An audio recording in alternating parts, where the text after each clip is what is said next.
My name is Jay Red. I'm a visual effects supervisor at Sony Pictures Imageworks.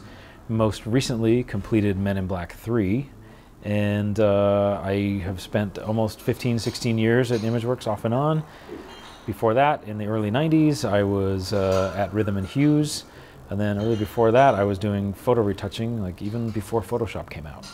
It was much harder. In fact, what's interesting is when I started at Rhythm and Hues, the software that we used, it didn't have a lot of, color palettes and buttons and knobs, and I had a terminal that only displayed green text, and that was the way that we controlled lighting, and then we would see the images. But I didn't have 3D software to place lights or anything.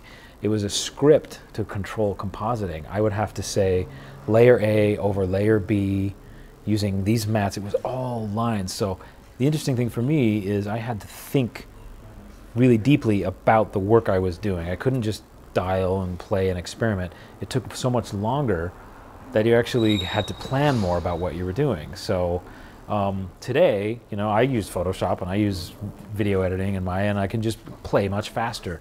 But I think back in 93, 94, 95, I had to think much more about what I was doing. Compositing is the finish. Compositing brings everything together, and the compositing workflow is what finishes and finals a shot. So without compositing, you can't put all of your CG and blue screen and background and optical effects and dust and elements and all of that together without it. So I think that it is, I can't say that it's the most important, because a character animation could be, without that character animation you have nothing to composite, but the compositing is the last step to make a shot look beautiful. And so it's an art. It's a big art form just to be a compositor. It's a very specific way to think, and to think in a layered process, and to understand color and light and shadow. It's like painting. We have it so much easier now with the tools, but even I was still using film in the 90s, but when I think back to what Douglas Trumbull was doing, or Ken Ralston, who I'm working with, who was ran optical printing on the Star Wars movies, he's described how many layers of film just to get spaceships going against stars. And so we have it much easier, where it's just a layer, drag and drop. It's so easy now. But just because it's easier doesn't mean that people are better. It still takes an eye, it still takes a feeling and intuition and an artistry. I think it's very important to study art, study photography, study the real world. Technology is very interesting because it allows people to experiment and play. I think that's good, but it's like, electronic music machines. Doesn't mean it's better music, it's just more accessible. So I think it really still comes down to creative drive. We treated it like an animated feature, but we also treated it like a live action film. So we created tools at Imageworks to allow us to use a handheld camera and actually capture that motion. So we did motion capture with the actors, on set, but also captured camera later, so it felt like you were filming a live action film, even though it was stylized characters in an animated world. So we were mixing all sorts of techniques. It's keyframe animation, it's matching poses that were hand drawn, live action camera styles. I lit it, because I directed all the lighting on that show, and I lit it like it was a stop motion film. I thought about it like it was a stop motion film, even though it was keyframe and motion capture. So you bring all sorts of experiences into whatever you're working on, and then you have new ones. And so to be able to control all the lighting was fantastic, but also make it feel like a live action film. So I loved mixing the styles. Yeah, so we worked with Prime Focus in Vancouver, and they did some composites for us, and did a few effects, did some sky replacements and some great matte paintings in the movie. And we also worked with Method in Santa Monica, actually, and they did some sky replacements and some cool effects and some time transition stuff. And then Cantina Creative, I should say. We joke about their name. Cantina Creative did a lot of the design of the Men in Black headquarters, the interfaces and the holographic displays. So it was really, and then Prime Focus did our 3D conversion as well, along with Imageworks. So most of the work was done in Imageworks, and we had some great support with these other companies, did some really nice work.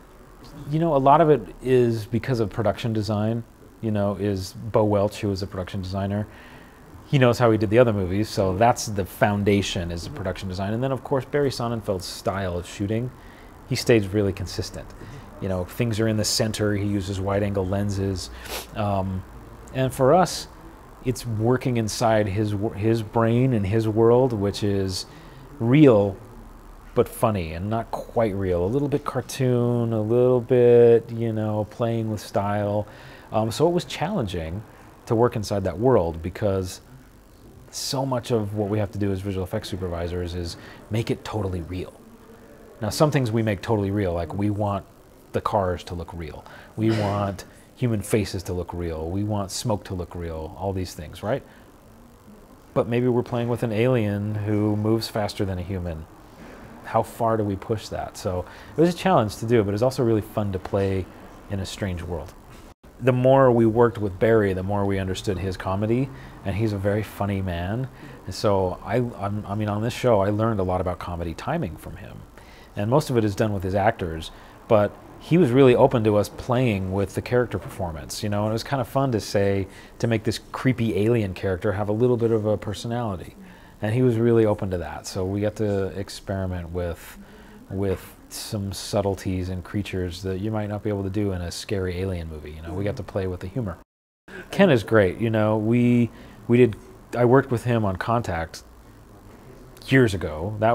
And we hadn't really worked together again, but, you know, we're working in the same studio, so we're talking and get to know each other and stuff. But, you know, working with Ken, you know, he's like a master and a pioneer of effects, and so I'm really honored to have worked with him. And he is really good about just keeping what's important in the shot and just focusing on the flow of the edit. And he's got a lot of great ideas. He's a really good artist too. So yeah, I really enjoy working with Ken. Ken's eye is really astute at just knowing what's important in a shot. Like, nobody's looking over there, they're looking here, you know, that kind of thing. So yeah, he's got a lot of experience.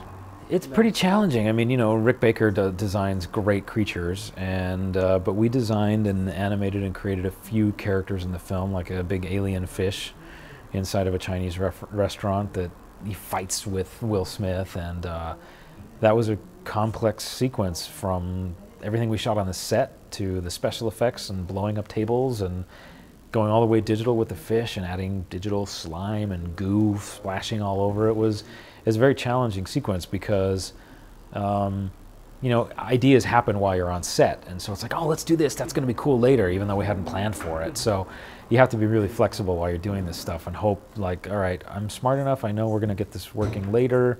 We've got great animators. We're going to make this work. So there's lots of experimenting. Ideas happen at the strangest times. And you know, sometimes it's expensive to come up with a new idea, but I think, you know, what's great about Barry too is he encourages new ideas to happen. He likes people to bring ideas to him, so we get to collaborate.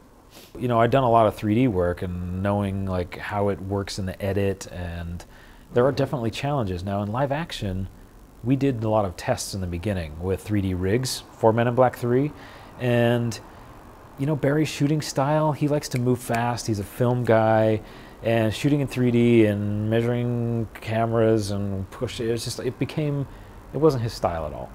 So we knew from the beginning it was going to be converted, but we talked about every shot while we were shooting. And I was constantly looking out, and Ken was always looking out, you know, it's like, do we need to move windows?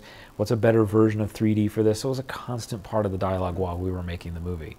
So by the time, you know, Corey Turner, who's our stereographer, came in, you know, we'd had lots of talks about how the movie was going to look. And so we're really pushing the 3D pretty hard.